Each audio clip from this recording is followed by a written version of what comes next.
देख रहे हैं पक्ष विपक्ष। मैं हूं आपके साथ नेहा दुबे।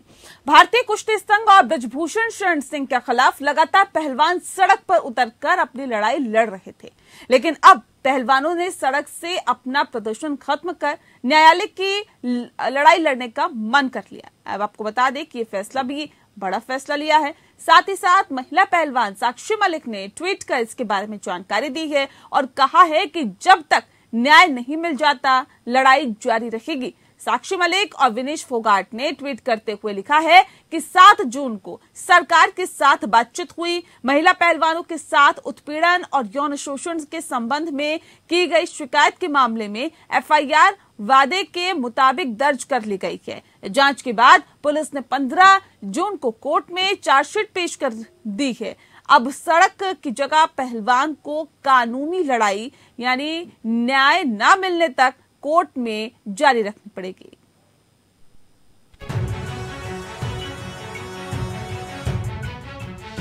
ये दंगल थम जरूर गया हो, लेकिन खत्म नहीं हुआ है। जी हाँ, सही समझा आपने। हम बात कर रहे हैं पहलवानों और ब्रजभूषण सिंह के बीच चल रही लड़ाई की। आरोप प्रत्यारोप का दौर अब भी जारी है। खास बात यह है कि पहलवानों में भी तू मैं हो रही है। साक्षी मलिक ने ट्वीट में बताया कि कुर्के सुधार में जो वादा किया गया था उसके मुताबिक चुनाव की प्रक्रिया शुरू हो चुकी है। 11 जुलाई को चुनाव होना तय किया गया है। सरकार ने जितने भी वादे किए हैं उन पर अमल किए इंतजार कर रहे हैं। और विनेश ने कुछ समय के लिए सोशल मीडिया से ब्रेक लिया है और जिसके संबंध में उन्होंने ट्वीट कर जानकारी दी। तो है ही है, क्योंकि 5 महीने तक ये चला था। देखिए मुझे कोई कमेंट नहीं करना है। अब प्रकरण अदालत में है, अदालत के विचाराधीन है। तो सर आपको लग रहा है कि अब सही होगा, क्योंकि आप जंतर मंतर पे एक लंबा प्रदर्शन आपके खिलाफ हो रहा था, अब अदालत पे होगा तो एक जांच प्रक्रिया सही तरीके से होगी? अदालत अपना काम करेगी। कुछ सर एक्शन प्लान है आपका आगे का? देश के नामी कुश्ती संघ और बीजेपी सांसद ब्रजभूषण सिंह के खिलाफ ये प्रदर्शन पिछले 5 महीनों से लगातार चल रहा था।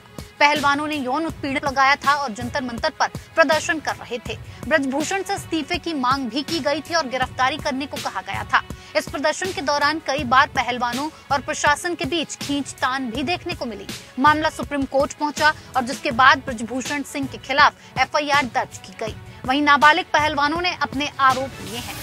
वहीं भारतीय के निर्वर्तमान अध्यक्ष और भाजपा सांसद ब्रजभूषण सिंह के खिलाफ धरना देने वाली विनेश फोगाट ने अब ओलंपियन योगेश्वर दत्त पर हमला बोला है।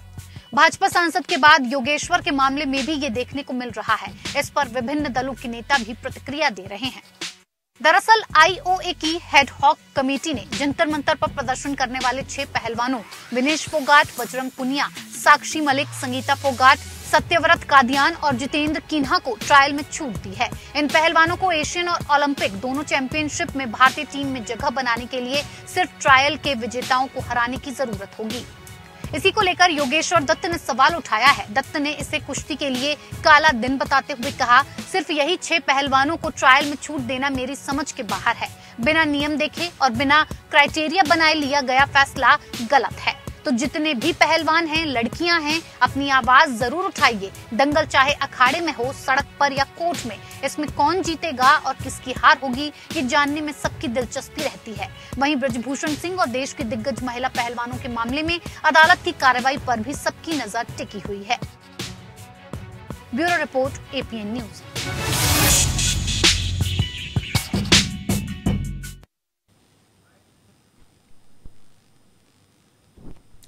तो बिल्कुल इस मामले में कौन जीतेगा और किसकी हार होगी इस पर सभी की निगाहें हैं, लेकिन फिलहाल क्योंकि अब ये जो मामला है सड़क से खत्म हो गया है, न्यायालय में लड़ा जाएगा, तो अब ऐसे में क्या कानूनी दांवपेच रहेंगे ये समझने की आज हम कोशिश करेंगे। साथ ही कुछ मेहमान हमारे साथ और भी मौजूद हैं, उनसे आपका परिचय करा देते हैं। अनिल गोयल जी इस वक्त हमारे साथ हैं, नेता है भारतीय जनता पार्टी के, बहुत स्वागत है आपका। डॉक्टर प्रदीप शर्मा जी इस वक्त हमारे साथ है, वरिष्ठ अधिवक्ता है सुप्रीम कोर्ट के, आपका भी बहुत स्वागत है। राम अवतार यादव जी इस वक्त हमारे साथ है, रेसलर कोच है, आपका भी बहुत स्वागत है। डॉक्टर प्रदीप शर्मा जी, इस खास कार्यक्रम की शुरुआत आपके साथ करते हैं क्योंकि कानूनी दांवपेच यहाँ पर समझने की बहुत जरूरी है, क्योंकि अब ये कहा जा रहा है कि देखिए अब जो सड़क पे लड़ाई लड़ी जा रही थी, सड़क पर नहीं, अब न्यायालय यानी अदालत में लड़ी जाएगी। अब ऐसे में किस तरह इस अभी तक के आप केस को समझते हैं, और अभी तक पलड़ा किसका भारी लग रहा है और आगे किस तरह की कानूनी लड़ाई लड़ी जा सकती है पहलवानों की तरफ से? पूजा जी, आप एक बार देखिए कि एक एफआईआर लॉन्च हुई, उस एफआईआर के अंदर कुछ एलिगेशंस लगे और इन्वेस्टिगेशन हुई, इस पे प्राइमरी चार्जशीट फाइल हो गई है। अब प्राइमरी चार्जशीट जब फाइल हो गई है तो इसका मतलब यह है कि पार्शियल इन्वेस्टिगेशन इसके अंदर कंप्लीट हो गई है, क्योंकि बताया ये जा रहा है पुलिस के द्वारा कि कुछ एनालिसिस की रिपोर्ट्स अभी बाकी हैं जो वो सब्सिक्वेंट एफआईआर के अंदर वो फाइल कर देंगे। अब जब एक बार एफआईआर लॉन्च हो गई है, चार्जेस उसके ऊपर फ्रेम हो गए हैं, तो मैटर सब जुडिस हो जाता है। सब जुडिस जब एक मैटर हो गया तो उसके बाद अगर कोई भी बात कही जाए उसका कोई औचित्य नहीं रह जाता, क्योंकि जो भी अब फैक्ट्स, सर्कमस्टांसिस या जो एविडेंसेस कोर्ट के सामने आएंगे उसके ऊपर बेस होकर कोर्ट इस बात को डिसाइड करेगा कि कौन गलती पे है, क्या मेयर एलिगेशंस हैं या कुछ इन एलिगेशंस के अंदर कुछ सत्य है। तो ये सारी बहुत सारी बातें हैं। अब डे बाय डे आप ये देखिए कि इवन मीडिया को भी कोर्ट्स की साइड से ये बोला जाता है कि मीडिया ट्रायल ना हो।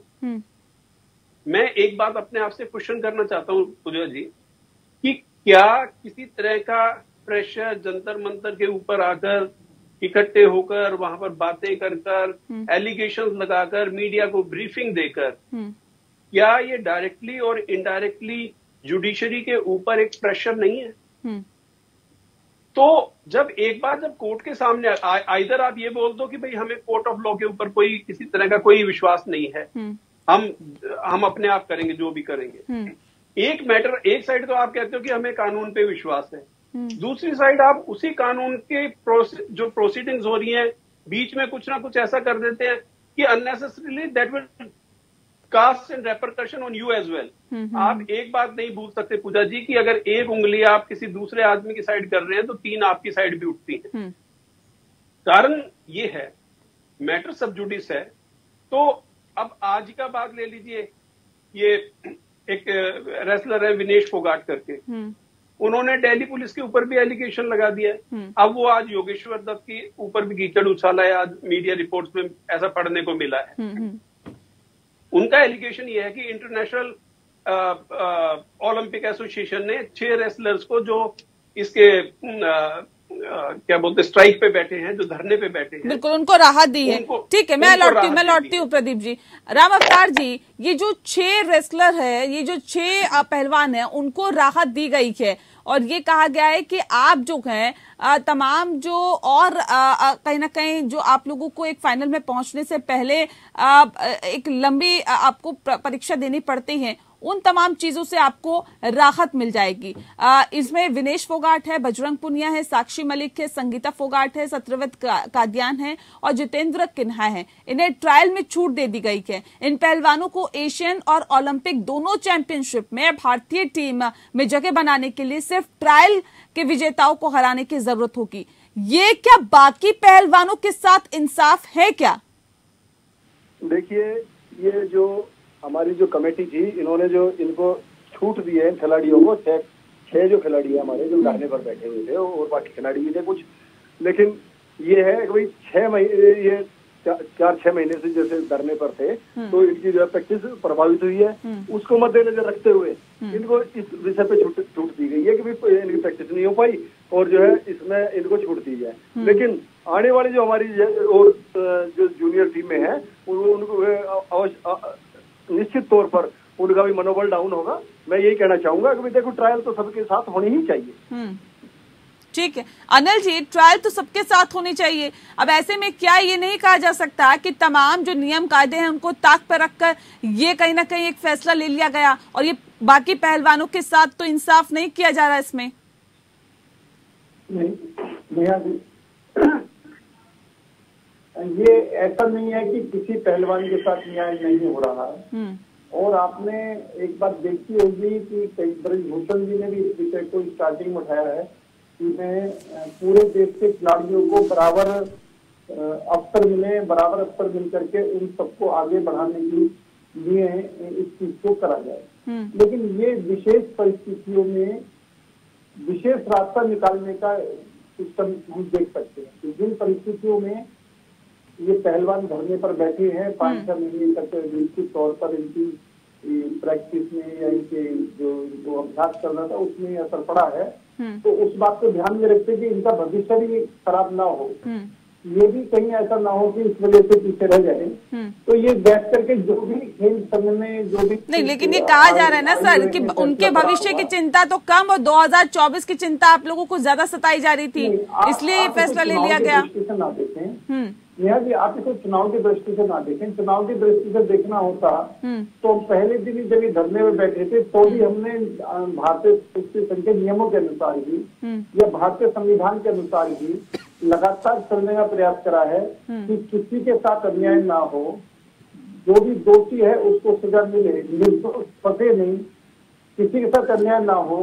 सर ये अन्याय और न्याय की बात तो जब इन्हें खदेड़ा जा रहा था तब भी ये कहना चाहिए था, तब भी समझना चाहिए था कि किसी के साथ अन्याय ना हो। खदेड़ा जा रहा था उन पहलवानों को जिन्होंने न जाने कितने मेडल अपने नाम किए, अपने देश के लिए जीते थे।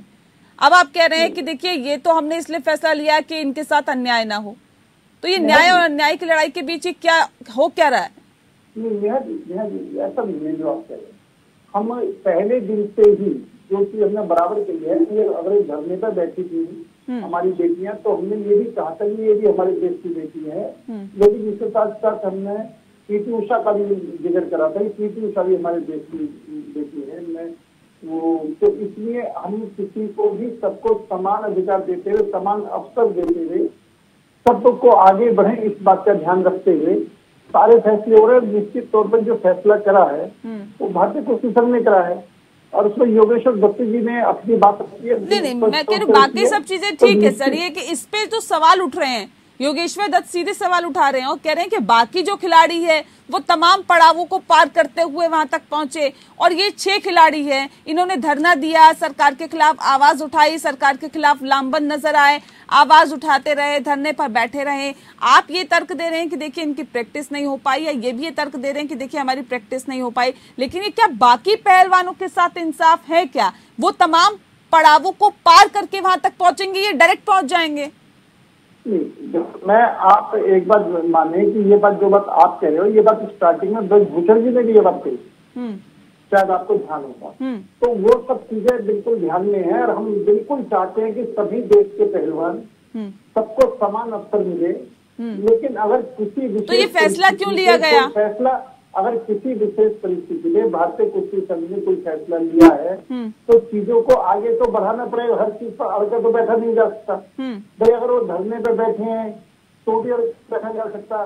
आज उन्होंने धरने को समाप्त करके कानूनी तो मजबूरी में लिया गया फैसला है क्या? मैं समझ नहीं पाई। मजबूरी में लिया गया फैसला है क्या? रोल बैक कर लेंगे क्या इस फैसले को? मजबूरी कोई मजबूरी नहीं है, किसी मजबूरी में फैसला नहीं किया गया। विशेष परिस्थिति का मतलब क्या हुआ सर? नहीं, इसको आप मजबूरी का नाम ना दें। इसको परिस्थिति के अनुसार उचित फैसला, जो परिस्थिति है उसके अनुसार जो भी फैसला भारतीय कुश्ती संघ ने लिया है उसको। लेकिन योगेश्वर दत्त तो इसे काला दिन बता रहे हैं। सॉरी, योगेश्वर दत्त तो इसे काला दिन बता रहे हैं और उन्होंने कहा है कि सिर्फ यही 6 पहलवानों को ट्रायल में छूट देना मेरी समझ के बाहर है। बिना नियम देखे और बिना क्राइटेरिया बनाए लिया गया फैसला बिल्कुल गलत है। देखो, योगेश्वर दत्त जी हमारे बहुत बड़े खिलाड़ी हैं, वो बहुत बारीकियों से सारे विषय को जानते हैं। इसमें योगेश्वर दत्त जी के ऊपर कोई भी टिप्पणी करना मैं उचित नहीं समझता। उन्होंने भी अगर जो कुछ कहा है वो पहलवानों के हित में ही कहा है, उसमें उनका पर्सनल कोई हित नहीं है। ठीक है, इसलिए मैं उनकी बात पर कोई टिप्पणी करना नहीं चाहता हूँ। लेकिन कई बार परिस्थिति के अनुसार भी फैसले लेने पड़ते हैं और परिस्थिति के अनुसार अगर हमारे भारतीय कुश्ती संघ ने कोई फैसला लिया है तो वो बहुत सोच समझ के लिया होगा। ठीक है, और उस पर ठीक है। प्रदीप जी, अब सवाल इस बात को लेकर है कि नाबालिग का रोल बैक हो जाना, नाबालिग का अपने आरोपों को वापस ले लेना, उसके बाद तमाम धाराओं में जो ये मामले दर्ज हुए हैं, क्या ये मामला बहुत हल्का हो गया था? पहलवानों को भी समझ में आ गया था कि ये मामला बहुत हल्का हो गया है, लिहाजा इसमें अब सड़क पर बैठने का कोई मतलब नहीं बनता, इसलिए अपनी लड़ाई जारी रखें। ये भी नहीं हो कि हमने हार मान ली और ये भी ना हो कि अभी हम पीछे हट गए। अभी हम जारी रखेंगे लड़ाई, लेकिन कोर्ट से। नेहा जी, 2 डिफरेंट FIR हैं। एक थी जो पॉक्सो के अंडर, जिसपे की नाबालिग लड़की जिसकी आपने बात करी, जिसने FIR करी। देखिए, 2 चीजें होती है कोर्ट ऑफ लॉ में। एक होती है statement before police, section 161 CRPC पे। वो होता है कि कोई भी आप स्टेटमेंट पुलिस के सामने दे दे और उसी के बेस के ऊपर अगर अवनीश कुमार की जजमेंट है, उसमें लिखा हुआ है कि किस किस परिस्थिति में FIR लॉन्च होनी चाहिए। भजन लाल की जजमेंट है, उसमें भी ये है। ललिता कुमारी एक जजमेंट है, उसमें भी है। तो वो स्टेटमेंट हो गई बिफोर पुलिस। दूसरी स्टेटमेंट होती है कि अगर आपको जो स्टेटमेंट देनी है, क्योंकि आप सब जानते हैं कि कई बार क्या होता है, पुलिस की प्रेशर में कभी भी कोई स्टेटमेंट दी जा सकती है। तो मजिस्ट्रेट के सामने एक स्टेटमेंट दी जाती है उस कंप्लेनेंट के द्वारा, और दोनों के दोनों अगर स्टेटमेंट में अगर कोरोबरेट करे, वो इस जो मजिस्ट्रेट के सामने जो स्टेटमेंट दी जाती है वो 164 CRPC के अंदर दी जाती है। एक बात जानना ये जरूरी है, ये वाली स्टेटमेंट जो मजिस्ट्रेट के सामने दी जाती है, ये कोर्ट ऑफ लॉ में मान्य है। बिकॉज इट इज अज्यूम्ड कि जज के सामने दी गई स्टेटमेंट किसी प्रेशर में नहीं दी गई है। तो एक स्टेटमेंट जज के सामने देखना, अपनी स्टेटमेंट को, अपने एलिगेशन को वहां से विड्रॉ कर लेना, ये एक इश्यू हो गया। सर्टेनली जो एक लोगों के दिमाग में ये एक सिंपैथी थी कि शायद कुछ गलत हो रहा है, उससे सर्टेनली एक नेगेटिव मैसेज ये गया है। सेकेंडली, अब जो सेकेंड FIR जो पेंडिंग है, इसमें जैसा कि मैंने बताया था कि प्रिलिमिनरी इन्वेस्टिगेशन कंप्लीट हो गई है, लेकिन अभी स्टेटमेंट ये आ रही है पुलिस की साइड से, क्योंकि काफी सारी जो इन्वेस्टिगेशंस है उनका रिजल्ट अभी नहीं आया है। अब कोर्ट ऑफ लॉ में नेहा जी एक बात बहुत जरूरी होता है, ओनस किसके ऊपर जाता है, ये बहुत इंपॉर्टेंट है। जो आदमी एलिगेशन लगाएगा, ओनस उसके ऊपर जाता है कि अपने एलिगेशन को वो प्रूव करे। अब एलिगेशन प्रूव होने के लिए, क्योंकि ये मामला बहुत पुराना मामला बताया गया है, तो इसमें जो बेस्ट एविडेंस हो सकता था उस टाइम के ऊपर, वो हो सकता था आपका इलेक्ट्रॉनिक एविडेंस। इलेक्ट्रॉनिक एविडेंस, क्योंकि जो अगर CCTV की फुटेज की बात आप कर लें तो वो 15-20 दिन के बाद वो रीराइट कर लेता है, आप ओवरराइट हो जाता है, जो उसकी जो मेमोरी होती है वो वॉश आउट होती चली जाती है, नई चीज उसके ऊपर राइट होती चली जाती है। क्योंकि ये 15 दिन से पुराना मामला हो गया, तो CCTV फुटेज तो आपके पास रही नहीं। और जो सबूत पेश किए भी गए हैं पुलिस के सामने, वो भी बहुत ज्यादा बेहतर नहीं बताए जा रहे, उसमें भी बहुत ज्यादा दम नहीं बताया जा रहा। लेकिन राम अवतार यादव जी, हाँ जी रखिए। वही मैं बताना चाह रहा हूँ आपको नेहा जी, कि ओनस आपके ऊपर है, जो कंप्लेनेंट है, कि आप अपने केस को प्रूव करें। एविडेंस लाना, जो प्राइमा फेसिली बताना, वो आपकी जिम्मेवारी है। आप एविडेंस देंगे, पुलिस इन्वेस्टिगेट करेगी उस चीज को, और पुलिस जो आपने एलिगेशंस लगाए और पुलिस उसमें एविडेंस लाई जो दिखाता है कि आपकी कहनी और कथनी में फर्क है, उस स्टेज में केस वीक हो गया। तो प्रमा फसाइली ये तो पता लग ही जाता है कि केस का रुख किधर रहेगा। अब आप जस्ट बिकॉज नहीं, कितना वीक हुआ उसके बाद ये केस में कितना दम बचता है? लगता है आपको कि बहुत ज्यादा वीक हो गया नाबालिग के बयान वापस लेने के बाद, अपने आरोप वापस लेने के बाद? पूजा जी, वो 2 अलग अलग FIR थी, तो एक FIR जो नाबालिग की साइड से थी वो तो समझो कि बिल्कुल it's a dead case now, क्योंकि उसकी बच्ची की स्टेटमेंट हो गई, उसके फादर की स्टेटमेंट हो गई। तो जिस स्टेटमेंट के ऊपर आप एलिगेशंस के ऊपर आपने वो FIR लॉन्च हुई थी, उसी में अगर मैंने जैसा भी आपको बताया कि there is a difference between 161 CRPC statement and 164 statement, तो वो कोऑपरेट नहीं करेगी तो उसमें तो कुछ बचेगा नहीं। मेरे को ये भी पता लगा है कि शायद पुलिस ने अब उसमें क्लोजर रिपोर्ट लगा दी है। तो वो वाला एलिगेशन तो गया। वो जो ज्यादा सीरियस एलिगेशन था वो तो तब होता कि same allegation made by a juvenile. ठीक है सर, मैं लौटती हूँ। राम अवतार जी, अब तो ये इससे साबित हो रहा है कि जो पहलवानों के खिलाफ बोलेगा उस पर हमला बोल दिया जाएगा। योगेश्वर दत्त ने बोला तो पहलवानों के निशाने पर योगेश्वर दत्त भी आ गए और उन पर भी तमाम आरोप लगाए जा रहे हैं, तमाम हमले बोले जा रहे हैं। यानी कि जो उनके खिलाफ बोलेगा वो कटघरे में खड़ा हो जाएगा पहलवानों की तरफ से। देखिए, मैं तो ये कहना चाहूंगा 2024 हमारे देश के लिए बहुत ही अहम वो है। भाई सबसे बड़े खेल मेला जो है ओलंपिक पेरिस में जो होने जा रहा है 2024 में होना है, और हमारे हिंदुस्तान के देश की सबसे बड़ी पंचायत के चुनाव पार्लियामेंट के, वो चुनाव भी 2024 में ही होने हैं। जो गवर्नमेंट ने डिसीजन जो लिया है खिलाड़ियों के लिए भी, वो परिस्थितियों को देखते हुए, उनको मद्देनजर रखते हुए वो डिसीजन लिया है कि खिलाड़ियों को जो है छूट दी जाए। पर मैं इस हक में भी हूँ भाई खिलाड़ियों को ट्रायल दे के ही आगे जाना चाहिए था, क्योंकि जो बच्चे तैयारी कर रहे हैं आज, जो नए बच्चे उभरते हुए हमारे हैं, उनका कहीं हक ना मारा जाए और देश के लिए हो सकता है वो जरूर मेडल लेके आए देश के लिए। अब ये 6 महीने से मान लो हमारे खिलाड़ी जो है धरने पे बैठे थे, तो प्रैक्टिस तो जरूर बाधित हुई है, पूरी कुश्ती जगत बाधित हुआ है और जो है कुश्ती भी बाधित हुई है और अखाड़े भी जितने भी हमारे हिंदुस्तान के चले हुए सभी में मतलब एक बाधाएं आई है।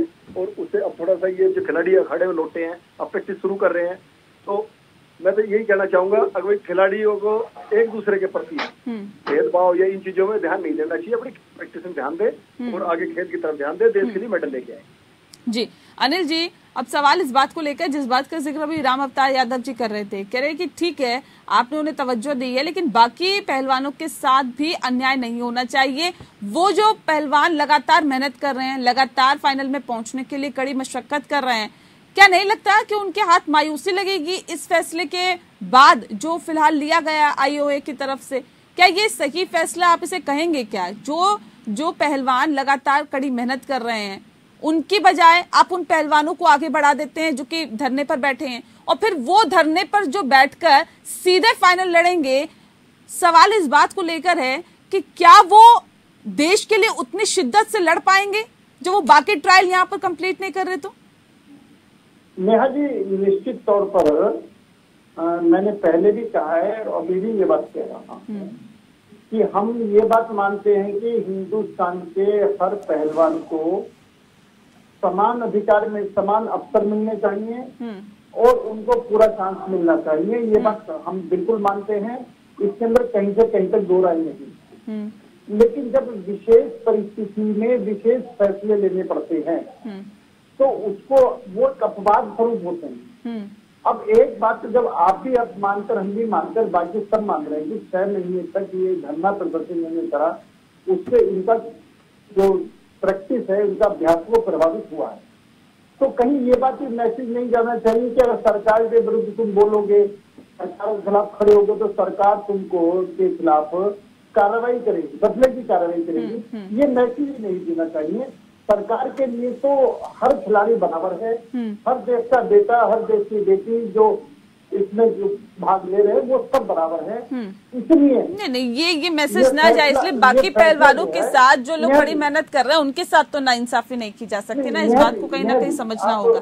विशेष परिस्थितियों का आप बार बार हवाला दे रहे हैं, सब वो विशेष परिस्थिति आपके लिए विपरीत होती हुई दिखाई दे रही थी, इसलिए ये फैसला लिया गया। इस बात को भी समझने की जरूरत है। और तमाम वो पहलवान जो कि कड़ी मेहनत कर रहे हैं, कड़ी धूप में मेहनत करते हैं, लगातार मेहनत करते हैं कि वो आगे बढ़ेंगे, देश का नाम रोशन करेंगे, उनके हाथ जो मायूसी लगी है वो जाहिर तौर पर यहाँ पर सोचने वाली बात है। क्योंकि जो लोग धरना दे रहे थे, जो लोग आंदोलन में थे, उनको तो आपने बहुत तवज्जो दे दी, बाकी लोगों का क्या होगा इसको भी यहाँ पर समझने की बहुत जरूरत है। बहुत शुक्रिया आप सभी मेहमानों का हमारे साथ इस खास चर्चा में शामिल होने के लिए। पक्ष विपक्ष में फिलहाल के लिए इतना ही। नमस्कार।